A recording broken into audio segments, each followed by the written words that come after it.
Hello, today's episode is titled Finding Your Flow with Mia.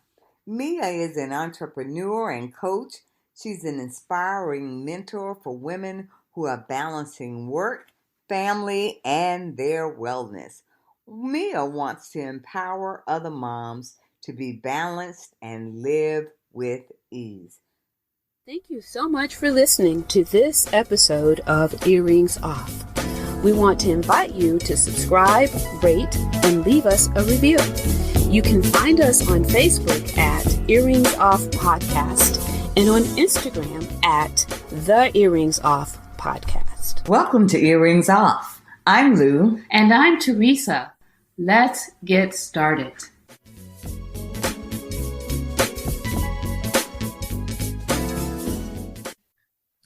Hello, Mia, and welcome to Earrings Off. Hi, thank you so much for having me here today. It's so fun to be with two hosts. Yeah. I hope you say that in a few minutes, Mia.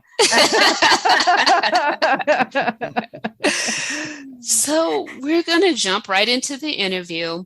If you would just start by telling us a bit about your business, Plan Simple. Yeah. So I am obsessed with the fact that the way that we sometimes think about planning the various aspects of our life, and I think a lot of us come into that with, what we're doing in the workday, or a lot of us get into wanting to eat better and getting into meal planning, or, thinking about our exercise routine. There's other areas that we'll get into that I think we need to plan more for that we don't.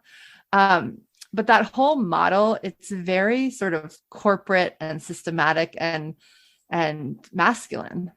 And so I have found that as I have embarked on goals that I thought were kind of impossible and was really committed to not being a woman who, I have 3 kids. And I was just committed to not being somebody who was running around like a chicken with my head cut off.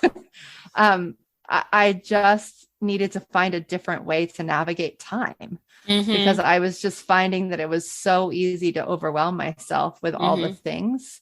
And I just don't think any of us need to be that way. So that was sort of that's how I got into what I'm doing. That's why I'm doing what I'm doing right now. But the journey was like a little more, I'm sitting here. No one can see what my fingers are doing, but the journey was a little bit more windy. She's doing a circular motion for the audience.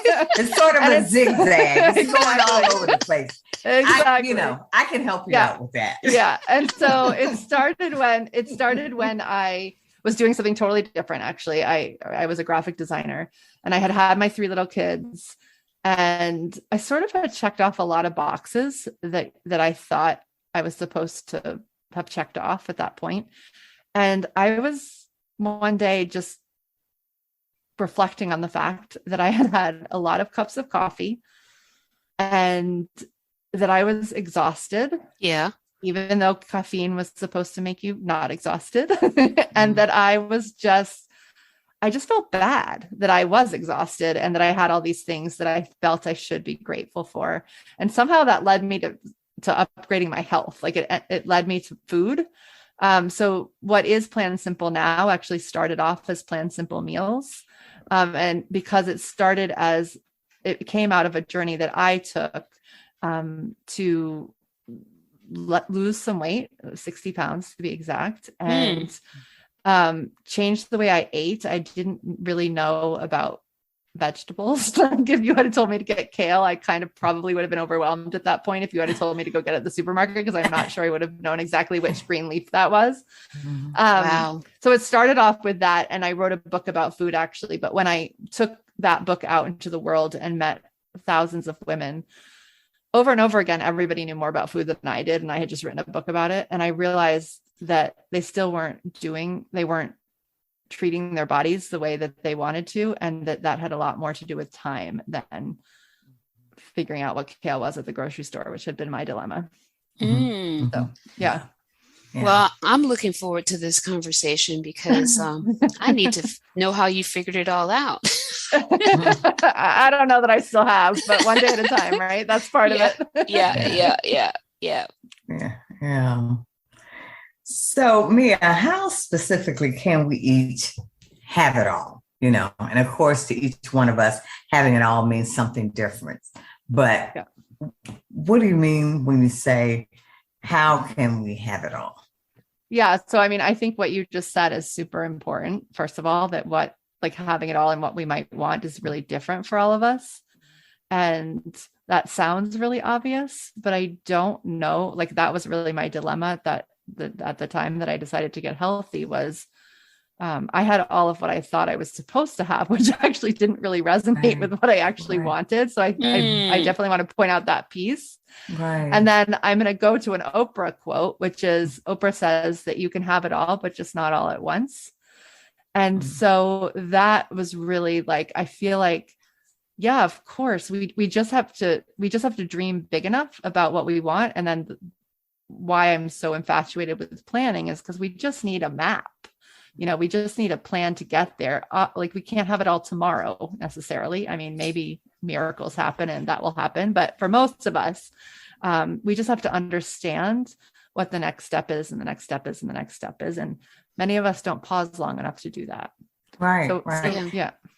Yeah. And that's so true because I think part of it, Mia, is just, just recognizing that having it all to you, I don't have to use you as my timetable, Yeah. And so we each get to sort of craft our plan for ourselves, but it can be so hard when you're bombarded with all of these messages every day that tell you you should have this, you should be doing this, and you should be doing a better job here. So that's that can be overwhelming. Yeah. So, and it's like, I feel like that's that's moving at a way faster pace every day. Like every time a new social media platform comes on, It's like the messages come faster and faster. It's so true. Yeah. Yeah. So it sounds like balance is kind of key, right? So what does balance mean to you? Yeah. So I think I feel like my understanding of balance had been, and so maybe some people listening can relate to this, had come from this desire to have work-life balance. And I feel like that gets shown to us as time, right? So it's like, I have this 8-hour job. And then in order to have like work-life balance, I must have to find these 8 hours to balance that out. And technically that's possible because there's 24 hours in a day. So if you do the 8 hours of sleep or whatever, but we all know that we're doing more than 3 things. Like some of us work longer than 8 hours and, there's other things. So when I really started looking into balance, I was like, oh, like I always start with the dictionary. And so I was like, oh, like when you think about it, balance isn't linear. Like it's not based on time. It's actually like weight. So like when you think of that old fashioned scale, like that's balance. So I one day just like thought of this picture in my head and I'm like, so interesting. Like you could have this huge hollow plastic ball and then you could have this like little teeny piece of gold and like they might weigh the same actually and they balance each other out. And so that's how I started to think about, balance at a time when I was working pretty hard and I had, 3 little kids and everything felt pretty out of balance. I started to realize that like, oh, if I just take like 10 minutes and take a shower alone, or eventually that became and meditate or make myself a healthy smoothie, like that actually balances out a lot of my day. That is all I need to feel okay about the next 3 hours of work, or the fact that my kid is having a tantrum for 2 hours. Like, so it really became about, well, what really balances out this situation, not based on time, but based on the value that it gave me in my life. Right. Yeah. And I just want to, with that one little caveat, I want to say that like a lot of us have something in our life, and for a lot of women, I think it can be their career that feels like maybe not all the pieces feel valuable. So at the same time as we're balancing things out, I think there's also a way to make the things feel more valuable or let pieces of them go. But again, it comes back to that idea of balance and balancing out the things. Okay. So, what is the first thing we should look at when we are feeling overwhelmed? We keep adding and adding and adding to our to-do list. Yeah. So there's a lot of little things I have to say about that. So first of all, I think we make long to-do lists mean something, like we actually put a lot of value in them. Like we just make them mean something really, like that life is hard. We're never going to finish. Like the stories we tell ourselves about our to-do lists are, pretty negative.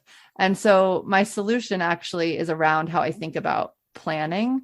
But before we get into that, I just want to say, overwhelm, just like joy or ease or pick any good word you want, they're all actually feelings. So you could have 3 things on your to-do list and feel overwhelmed about them, and you could have 25 things on your to-do list and feel overwhelmed about That's them. so true. So it doesn't necessarily matter how many things are on there. We're creating the overwhelm when for a variety of reasons. So that's one thing. And then do you want like a solution for the to-do list? Yeah. Would that be helpful? Yeah, absolutely. Okay. So one of the things that I do, which I have found really helpful, is I'm human. I think women actually are drawn to to-do lists. So I'm always writing things down on Post-its and the back of receipts and whatever. I have that collection definitely for sure on my desk. And I actually think that's quite a beautiful creative process. Like, I think it is one of the ways that we tap into our intuition is like, oh, I have this idea. Let me write it down.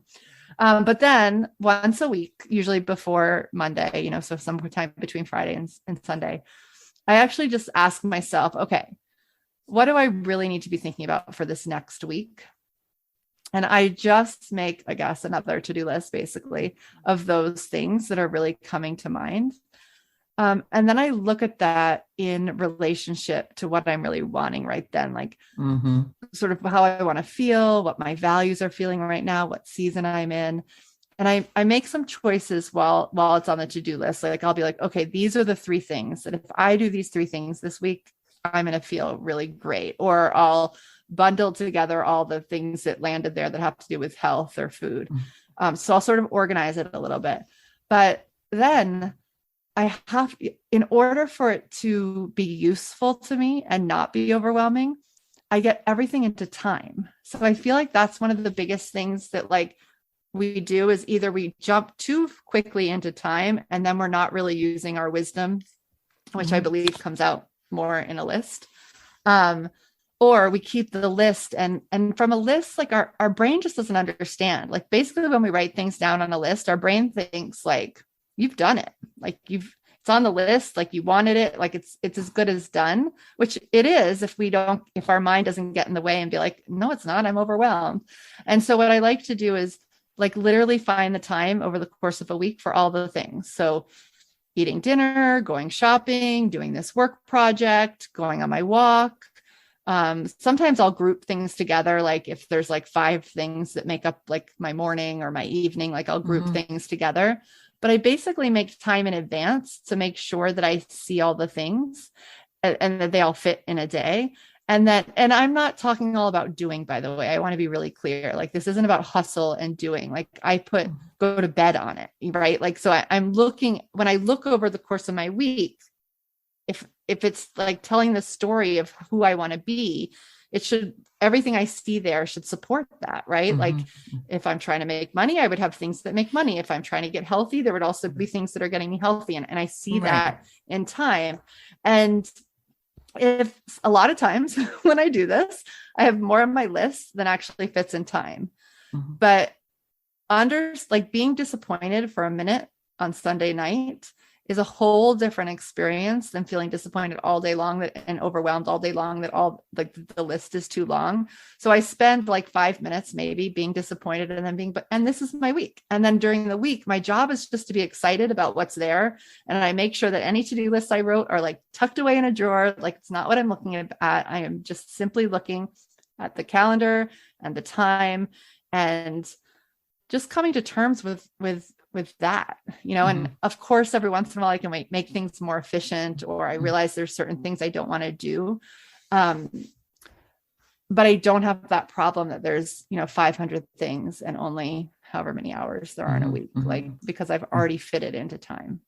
But I like the point that you made, that you make sure when you're making your list that it fits in with what your priorities actually are. Yes. That you don't put things on the list and then you get upset that you didn't meet them, when apparently that was really not your priority for that week, because you had some other things that were a larger concern. So, and we need to sort of, particularly as women, we need to give ourselves a break with some of that, because we throw everything on there. We try to manage everything. And it's like we said, the time issue, there are only so many hours in a day. So, yeah. And so much energy that we have, right? So we're really, So earlier you piqued my curiosity when you talked about feminine planning being feminine.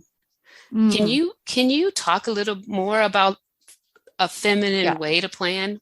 Tell us about that. Absolutely. Absolutely. So, I mean, planning actually in itself is quite a masculine, like the part of calendaring is quite masculine. And I think that that's possibly what's caused us some problems as women. I mean, technically the history of the planner is it was created like in Civil War times when men were coming back from war, and were, for the first time in this history, were like weren't coming back to work that they knew they needed. So it was really about work and how to figure out what to do next with work. And before that, they had sort of inherited what they were doing or whatnot. And it was just a very different thing, but it definitely wasn't meant for a woman who was like, I mean, those guys were not thinking about what their kids were eating at night or the relationship with their wife, even probably, like they weren't thinking about any of these things. Right. And Mia, I read that on your website, that point that you made, and I thought, you know what, that is dead on. This was something that men created that we're trying to morph into. Yes. And so the part that I think is really important, and I've noticed just having worked with a lot of women, is that a lot of times if we sit down to plan, whether that's like meal planning or planning our week or whatever it is, we end up looking at this like this structure, and then we like lose our creativity. And the feminine quality, I think, is creativity. It's intuitive. It's like grounded. Like we're so smart. Like we get these ideas out of nowhere to, eat in this certain way, or go to this certain exercise studio, or work on this certain project, or respond to a person in a certain way. And that's like really intelligent, but then there was never, like, I never understood how to actually make those things happen, because I felt like I would have these ideas and then life would happen, and I didn't know how to put it all together. So so we already like sort of touched on what I think is a more feminine process, but I'll just break it down really quickly, is this idea that we first spend time considering what we want. And to me, that's kind of like a spiritual practice, like, really like, what am I meant to be doing today, this week, in this lifetime? Like you can put whatever time parameter around it you want, but like, and that's really important. It's important to slow down to do that. And then once you sort of have vision, that's visioning, then getting it out of your head and onto paper. So I think a lot of women have this like visions all the time. We have these big ideas all the time, and we are really good at multitasking and holding a lot in our head. So we do so. And so the second piece is really about getting it out of our head and onto paper, again, in that list format. So if anyone relates to like, notes and writing on the back of receipts, this is just a more organized version of doing that on a piece of paper or even in a document, although I love handwriting. And then we get it into time. So, and that really merges the feminine with the masculine. But I think this ability to really be focused on what matters, our purpose, our values, like that's a very feminine place to start from. Okay. And I have found that makes a huge difference. Okay. I like that. Yeah. Mm-hmm. So, what's the relationship between food and a balance plan? So this is really like the background of the story that I sort of alluded to about getting healthy. But what I noticed when I did get healthy, and I had been somebody who had, I don't know if anyone listening can relate, or you can relate, but I was definitely someone who had tried every diet fad that had happened. So food to me, like, I didn't really understand the real relationship of what I was doing to putting in my body, to anything except weight. But when I finally did this last weigh, and it really worked in a different way, what happened was my energy shifted, and I could think more clearly. I felt more connected, right? So it was easier for me to understand things like purpose and values. And so I think a lot of times we get mad at the health piece. We get mad that we have to figure out what we want to eat. We get mad that we can't have that we shouldn't have the cake and we should have the salad or whatever it is. But actually, if we have sort of more of a long-term view, and we're really, feeding ourselves and taking care of our bodies from our more future selves, then we're just supporting anything we do. We're supporting our work. We're being more productive at work. We're being kinder. Like, food can sometimes make people angry, and we don't even know that it's because of the food. So we're having better relationships with people. We're, waking up and sleeping are both easier. So we're more rested. Like, just so much gets supported by that. So I really believe in that being folded into however you plan. And for many of us, it's very separated, right? Like, so we have our work schedule and the things that we're doing with the kids, and, what we're doing we have all these different schedules. And what I found when I wrote this book and was on the road is that very often they were fighting with food. And so it was very hard to get healthy. So that's what I mean by that. I think it's very powerful. But there wasn't like an impetus to you, no specific incident or anything to you getting healthier. It's just you made the decision, okay, I have got to, for my own self, I need to be healthier.